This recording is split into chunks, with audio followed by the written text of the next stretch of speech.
Vamos pro próximo fato ou fake, então, olha lá. Mandem perguntinhas no @VocêBonitaTV.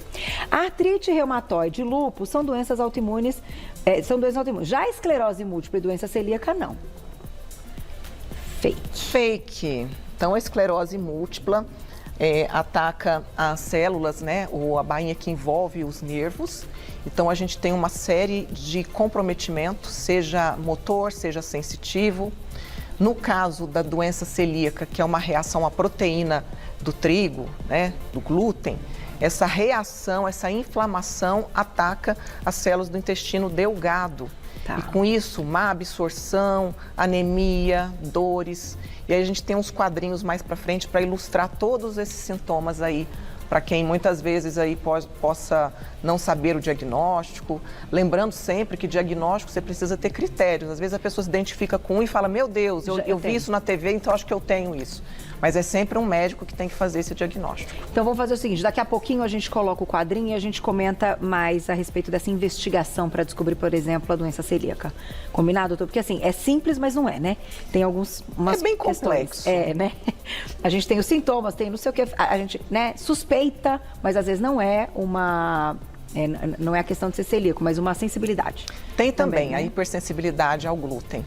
Eu, por exemplo, tenho uma hipersensibilidade ao glúten não celíaca. Mas assim, eu como uma coisa, vamos supor hoje, um pão, mesmo que seja integral.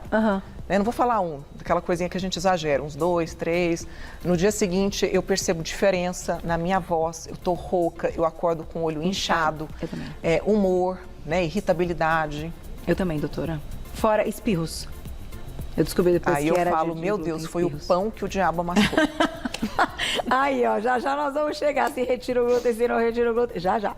A próxima tá aí na tela. Fato ou fake, ó. As doenças autoimunes são classificadas em locais, enfim, afetando órgão ou parte específica ou sistêmicas, afetando todo o organismo. Fato ou fake?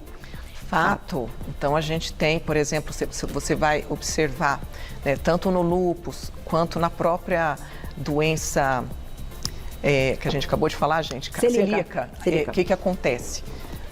E aí, se a gente puder, de repente, já entrar no Vamos quadrinho, colocar o quadrinho? Porque Vamos aí lá. eu vou mostrar quando a gente está falando sistêmica, a diferença do local. Perfeito. Tá? Isso é legal. Vamos colocar o primeiro quadrinho. Sim. Então, falando de celíaca, a gente está falando de sistêmica, lúpus também. Lúpus também. Né? Então, mas celíaca é sistêmica...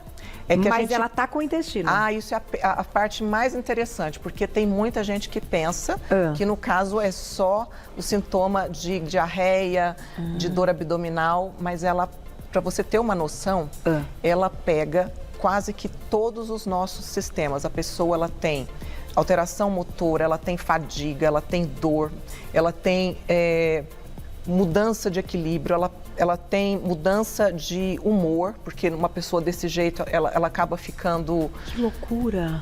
Extremamente insegura. É verdade que também tem uma resistência no emagrecimento, mesmo que faça, que mude hábitos? Tem o que acontece muito é uma desabsorção.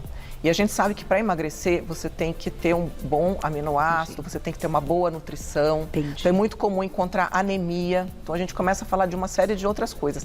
Esse quadro, olha lá, ele ilustra bem essa concomitância de doenças autoimunes. Por exemplo, é muito comum na doença celíaca a pessoa ter uma outra doença autoimune, como a tireoidite Hashimoto, o lúpus ou a hepatite autoimune. A fibromialgia, apesar de não ser uma doença autoimune, porque ela é uma alteração da percepção à dor, ela está aí no meio porque, como na doença celíaca a dor generalizada ela é muito comum, então a gente consegue ver claramente a presença aí da fibromialgia. Doutor, eu gosto de você porque você faz uma coisa muito, muito legal, né, na questão da medicina, que não é isso mais aquilo, é aquilo e pronto. Não. Você consegue dar um giro nessa questão, porque eu me lembro que a primeira entrevista que eu fiz, quando a gente falou de fibromialgia há muitos anos, foi a primeira pergunta que eu fiz para quem estava aqui, não me lembro, enfim, para o convidado. Enfim, mas é uma doença que ela se movimenta, ela se manifesta como uma doença autoimune, no entanto não é uma doença autoimune, mas você consegue trazer para o público essa informação que talvez um cuidado com as pessoas que tenham esse diagnóstico tenha que ser o mesmo cuidado com alguém que tem uma doença autoimune. Estou enganada? Eu vou dizer para você, você está certíssima. E a fibromialgia, ela tem os gatilhos, é muito parecido. E é interessante, né, porque a pessoa com fibromialgia, ela tem uma questão intestinal também. Então, tem hipersensibilidade ao glúten.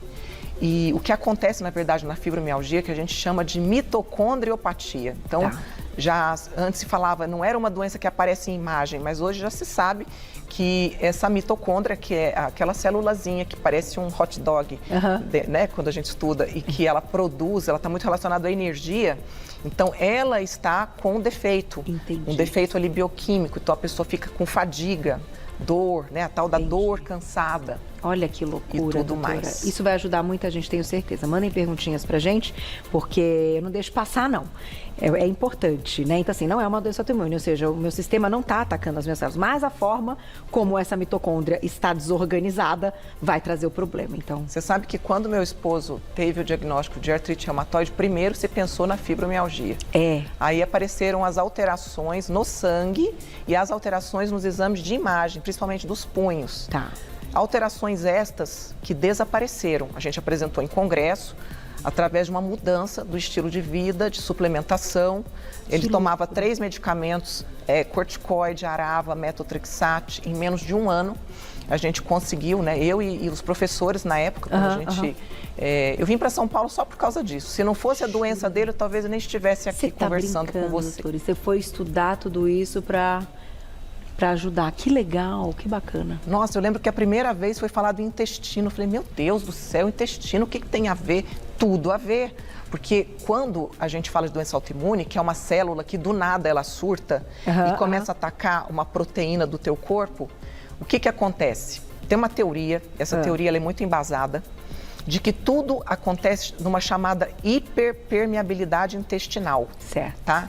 Essa hiperpermeabilidade intestinal, que a gente acaba tendo células, toxinas, proteínas que entram, que não deveriam entrar, porque essa porta deveria estar mais fechadinha. A gente perde essa seletividade, a célula abre, aí começa a entrar essas proteínas estranhas. Quando essas proteínas estranhas entram e elas são semelhantes a alguma proteína nossa... entendi. Aí surge um anticorpo contra aquele agente estranho. Só que aquele agente estranho sai, só que o anticorpo já foi engatilhado. E é igual ao nosso. E aí ele vai procurar no corpo o que parece com aquilo. Entendi.